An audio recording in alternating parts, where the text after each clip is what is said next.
Hello everyone and welcome to all of our viewers in Nigeria and around the world to the AM News here on Global Television, coming to you from Nigeria's capital, Abuja. I'm Uyi Agmofwegbe, reminding all of our viewers that we are on DSTV channel 365 and Star Times channel 276. The Federal Executive Council has approved a new exit benefit scheme that will grant retiring federal civil servants a gratuity equivalent to 100% of their total annual emolument, marking a major policy shift in the country's public service retirement.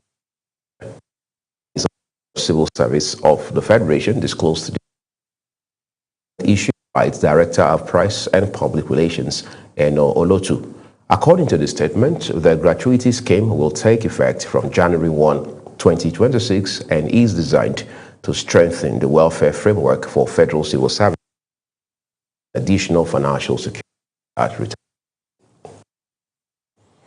In another development, the Federal Executive Council has approved the restoration of the National Commission for Mass Literacy, Adult and Non-Formal Education as a full agency under the federal. This was disclosed by Dr. after the council meeting presided over by Bola Tinubu at the State House in Abuja. Council also endorsed a 6-year moratorium on the establishment of new tertiary institutions across the country.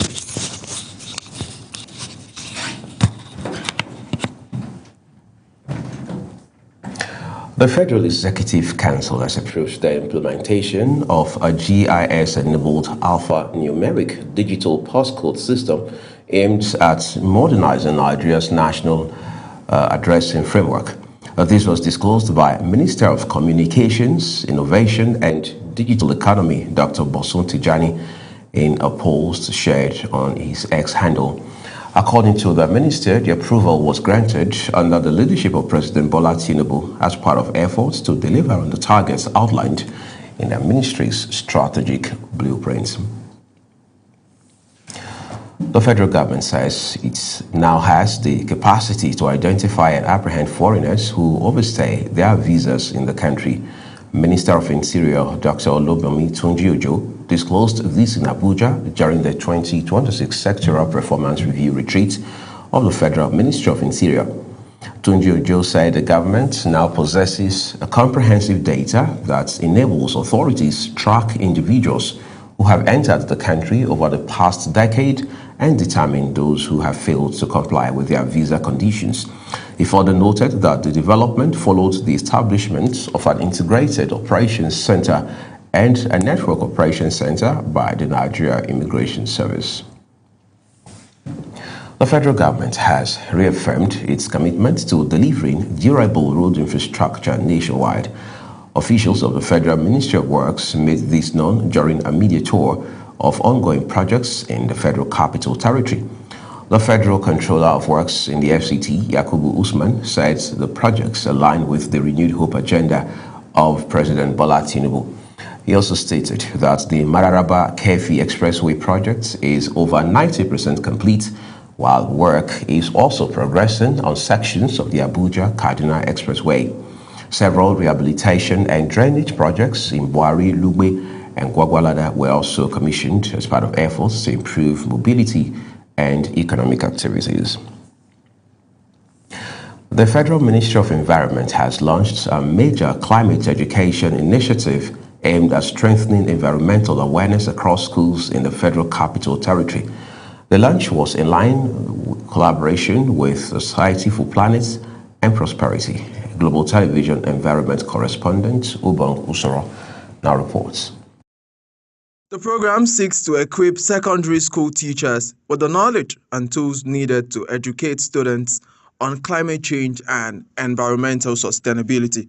Director of Science, Technology and Mathematics at the Secondary Education Board, Abdullahi Zaki, says the goal is to make climate education practical, engaging and solution-driven. And so in this regard, I want to say that the knowledge we are going to gain here should not only improve ourselves, but also better ourselves in the environment we live in our schools, as awareness creators of the environment and propagators for the greenhouse environment. of the Society for Planet and Prosperity, Chukwu Merije Okereke, says the program will cover schools across the FCT, including Wari, Gwagwalada, and Abuja Municipal Area Council. He explained that the first phase began with 40 teachers from schools within AMAC using a comprehensive climate education manual developed by the society last year. Those forests are powerhouses for our atmosphere, for the entire earth. One of the things they do is that they produce the oxygen that we enjoy. Currently, an hour of oxygen costs over 100,000 naira if someone had to buy artificial oxygen. Organizers say the initiative is expected to deepen climate awareness among young people and empower the next generation to take informed actions towards environmental sustainability. Ubong Osoro for Global Television News. Thank you, Ubong. The House of Representatives has begun legislative moves to establish a legal framework that will guide the implementation of Nigeria's national decarbonization program, part of efforts to accelerate the country's transition to a low-carbon economy and strengthen its climate governance structure. Chairman of the House Committee on Mandatory National Decarbonization, Sheshi Winga, disclosed this while briefing journalists after a tactical roundtable with stakeholders on the National Decarbonization Program held in Abuja. Wingan explained that although Nigeria already operates under the Climate Change Act, the proposed National Decarbonization Bill seeks to reinforce existing policies as well as provide a more coordinated legal framework for the country's climate transition efforts. He said the bill has already scaled its first and second readings in the Green Chamber and is expected to proceed to the public hearing stage before the end of the month. Kano State House of Assembly has commenced impeachment proceedings against the state deputy governor, Aminu Gwarzo, over allegations of gross misconduct, abuse of office, and breach of public trust. The notice of impeachment was formally presented during plenary by Majority Leader Lawan Hussaini, who stated that the move is in line with Section 188 of the 1999 Constitution of the Federal Republic of Nigeria as amended. Lawan also said the notice outlines multiple allegations connected to Abdulsalam's time as Commissioner for Local Government between 2023 and 2024, as well as actions allegedly taken in his current capacity as Deputy Governor. The lawmaker representing Bayelsa West Senatorial District, Senator Siraki Dixon, has defected from the People's Democratic Party to the newly registered Nigeria Democratic Congress, NDC. Senator Dixon announced his decision at a World Press Conference held at his residence in Abuja, where he said the opposition party that once dominated Nigeria's political landscape had deteriorated significantly. The former governor of Bayelsa State expressed sadness over what he called the declining state of the PDP, noting that the party, which once brought hope and excitement to his people, had become gravely ill. So sad. The Federal High Court sitting in Abuja has discharged and acquitted suspended Deputy Commissioner of Police Abba Kyari of a 23-count charge of alleged non-declaration of assets filed against him by the National Drug Law Enforcement Agency. Delivering judgment, Justice James Omotosho held that the Anti-Narcotic Agency failed to provide sufficient evidence to prove the allegations against Kyari and his two brothers, who were also accused of swearing false affidavits concealing the origin of certain property. The judge held that the prosecution did not tender credible documents linking Kyari to landed property in Fountain Estate, Karsana, said to belong to Ramatu Kyari, or to property located on Linda Choko Road in Asokoro and in Maiduguri, Borno State. Attorney General of the Federation, Lateef Fagbemi, has assumed control of the prosecution of a former Accountant General of the Federation, Attorney General of the Federation, Abubakar Malami, and his son, Abdulaziz, over alleged terrorism-related offenses and unlawful possession of firearms. The development emerged at the Federal High Court in Abuja, where the Director of Public Prosecutions of the Federation, Rotimi Oyedipo, informed the court that the case file had been transmitted from the Department of State Services to the Office of the Attorney General of the Federation. He sought an adjournment to enable the prosecution review the case file and take an informed decision, adding that a short date would suffice. The Independent National Electoral Commission (INEC) has raised concern over what it described as unnecessary litigations and persistent internal leadership crisis within political parties. Chairman of the Commission, Professor George Amugbito, expressed concern at a technical workshop on the revision of the Commission's regulations and guidelines for political parties in Ikot-Ekpene, Akwa Ibom State. Professor Amugbito lamented that rather than serving as vehicles for national transformation, political parties are witnessing a disturbing pattern of leadership disputes and internal conflicts, warning that the trend is undermining its commitment to democratic consolidation. Elsewhere, Chairman of the Independent National Electoral Commission (INEC), Professor George Amugbito, has promised to deliver a free, fair, credible, peaceful and inclusive election that will meet the yearnings of Nigerians in 2027. Amugbito, represented by the Resident Electoral Commissioner of Anambra State, Queen Elizabeth, made the promise at the Electoral Integrity Summit organized by the Kimpact Development Initiative with support from the UK International Developments in Abuja. He said the Commission is aware of Nigerians' expectations given its pivotal role, urging all hands to be on deck to ensure credible polls as everyone who participates in the exercise is a stakeholder. This is Global Television and you're watching the broadcast of the AM News. The news continues after this weather forecast, plus business, foreign, and sports stories on the other side of this break. Please don't go away. Hello and you're welcome to NIMET's weather forecast. The increased chances of thermal discomfort come Friday over the south and the central states. Temperatures along cities adjoining the Benue and Niger River are between 30 to 40 degrees Celsius, increasing thermal discomfort also within this narrow band. We are clear of dust haze over the country for now, but we still expect sunny skies over the north and central states with some haziness attendant. We expect rains to the coast of the south and the southwest, even though these prospects are slim to Edo and Ondo State. We could see some rains reaching up to northern part of Oyo State, and these rains are expected to be accompanied by strong winds. You may want to stay clear of loose objects. Don't stay under the mast during rains and avoid staying under trees for refuge. Thank you for watching.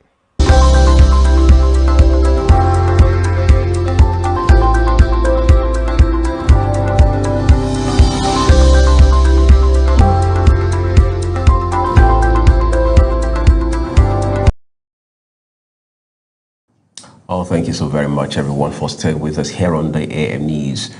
The second part of this broadcast now returns with business, where President Bola Tinubu has proposed the establishment of a grid asset management company to address persistent challenges in Nigeria's electricity transmission network.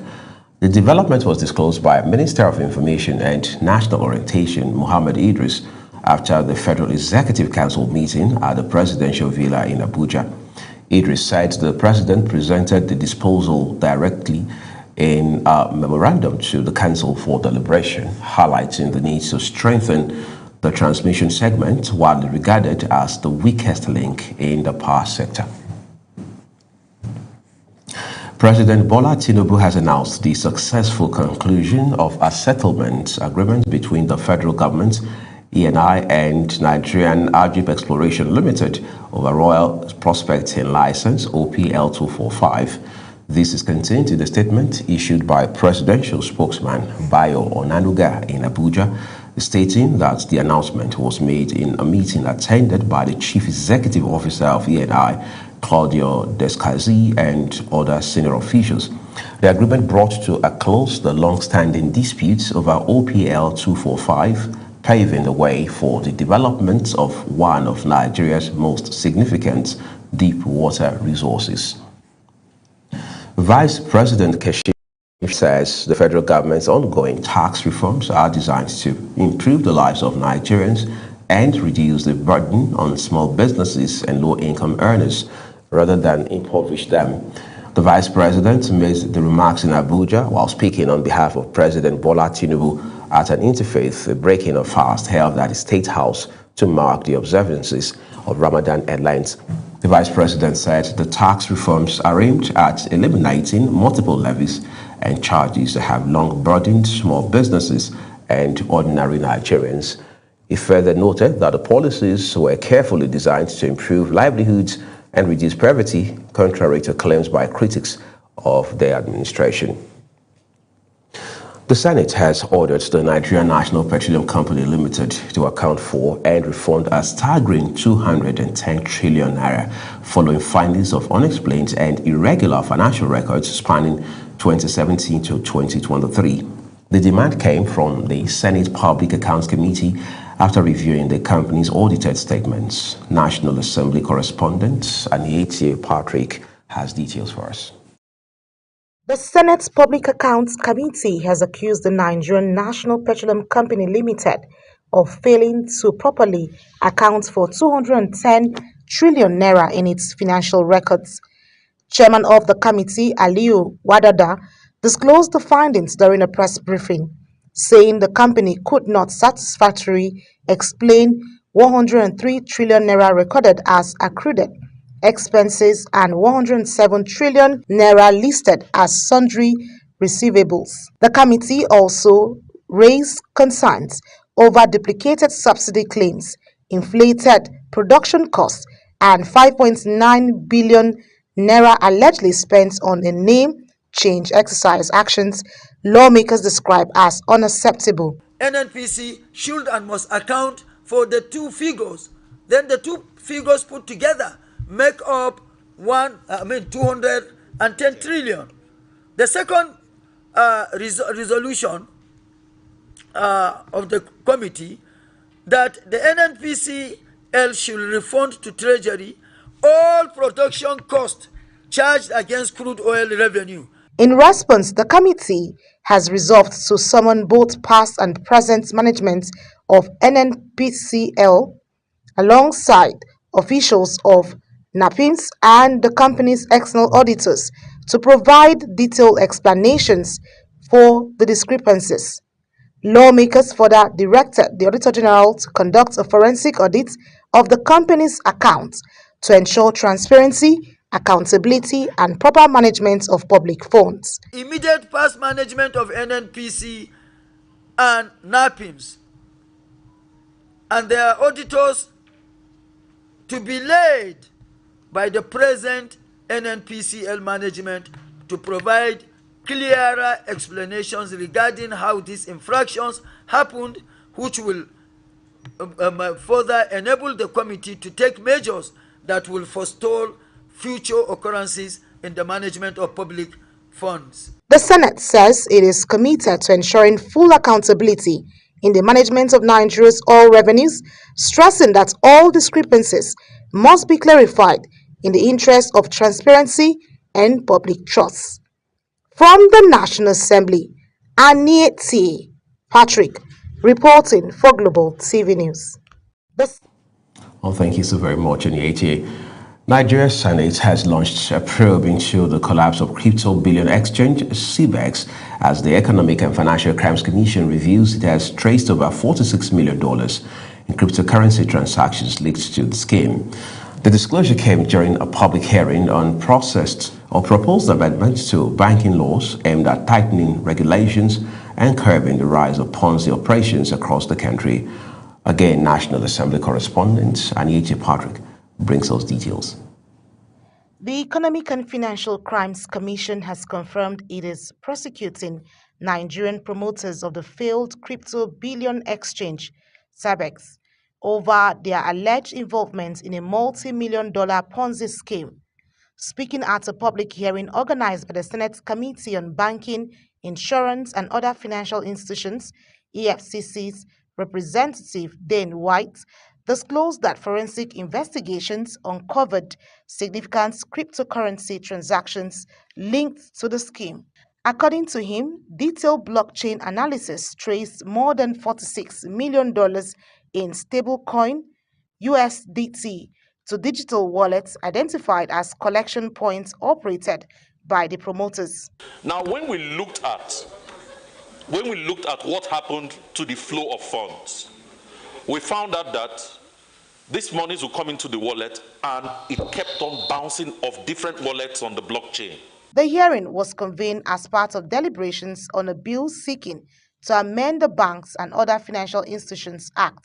This followed a motion calling for a comprehensive investigation into the operations of Ponzi schemes in Nigeria with particular reference to the CBEX incident. Chairman of the committee, Senator Adetokunbo Abiru, said the amendment is aimed at strengthening regulatory oversight and preventing future financial fraud. We are addressing two issues of national significance. One, the consideration of the bill for an act to amend the Banks and Other Financial Institutions Act 2020, SB 959, and the motion mandating an investigative hearing into the operations of Ponzi schemes in Nigeria with particular reference to the recent crypto bullion exchange, CBEX. Declaring the hearing open on behalf of the President of the Senate, Senate Leader Senator Opeyemi Bamidele stressed that broad stakeholder engagement remains critical to restoring public confidence in Nigeria's financial system. The Senate will carefully consider all submissions and recommendations presented here today.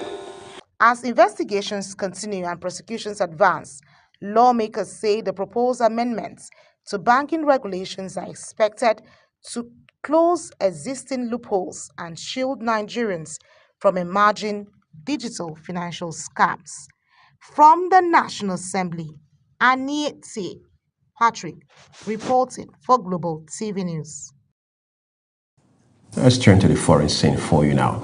Somalia has approved a new constitution allowing lawmakers to be directly elected by the public for the first time, ending years of selection by clan elders and parliament. Prime Minister Hamza Abdi Barre called it a historic victory, though opposition parties boycotted the vote. President Hassan Sheikh Mahmoud, who has championed the reforms, plans elections in June, but amendments extending his mandate by a year may delay the vote. Security threat from Al-Shabaab, weak infrastructure, and regional opposition, including from Jubaland, Puntland, and breakaway Somaliland, pose significant challenges to holding nationwide elections. European Union leaders have expressed support for Arab countries in the Gulf as Iran continues to launch missile and drone strikes on targets across the region in response to attacks by the United States and Israel. EU Foreign Policy Chief Kaja Kallas and other European leaders held talks with Gulf Cooperation Council officials in Brussels, denouncing what they described as Iran's inexcusable attacks against the GCC countries. The statement also reaffirms that Gulf countries have the right to take all necessary measures to defend their security and stability, as well as protect their territories, citizens, and residents. The meeting came amid mounting concerns over the widening fallout of U.S.-Israeli attacks on Iran, which have killed at least 1,230 people since Saturday. United States President Donald Trump has rated the U.S. performance in the war with Iran as 15 on a scale of 10. Trump, who has vowed to push on with aggression, made the comments as the conflict expanded on its fifth day, with a U.S. submarine sinking an Iranian warship off the coast of Sri Lanka and fresh blasts across the Middle East. Zaraul Nasir has details. Trump also stated that Tehran's arsenal of ballistic missiles was being wiped out rapidly. He refuted his justifications for attacking Iran, saying Tehran was on its way to obtaining a nuclear weapon.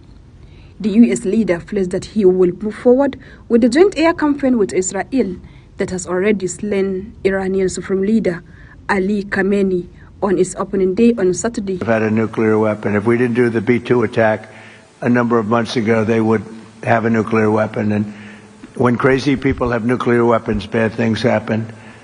So we're in very good shape now. I want to let you know that, and we will continue forward.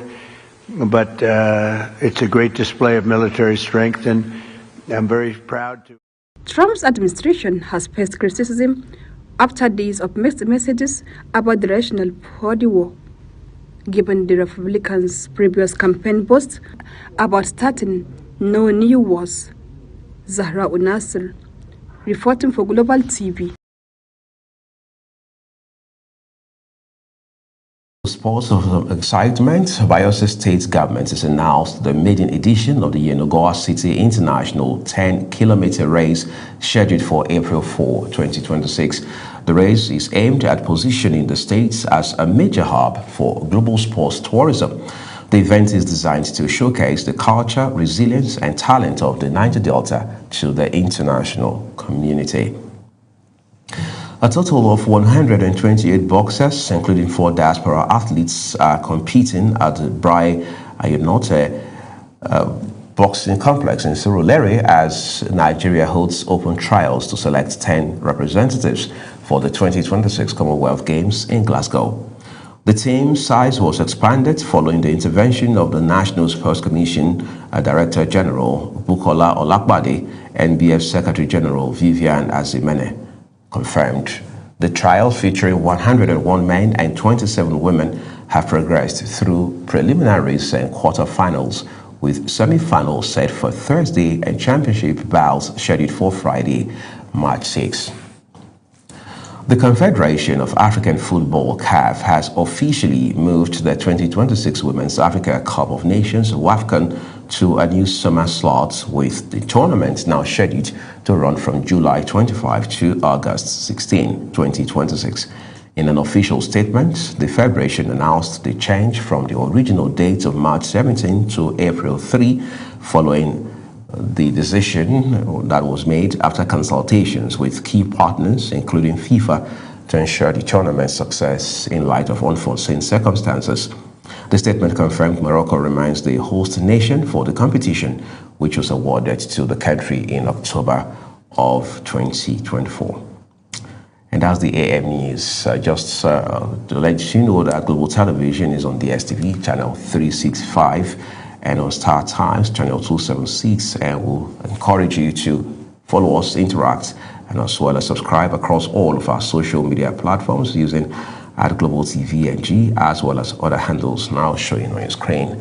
I am Uyi Agmofwegbe. Starting shortly is Global Morning.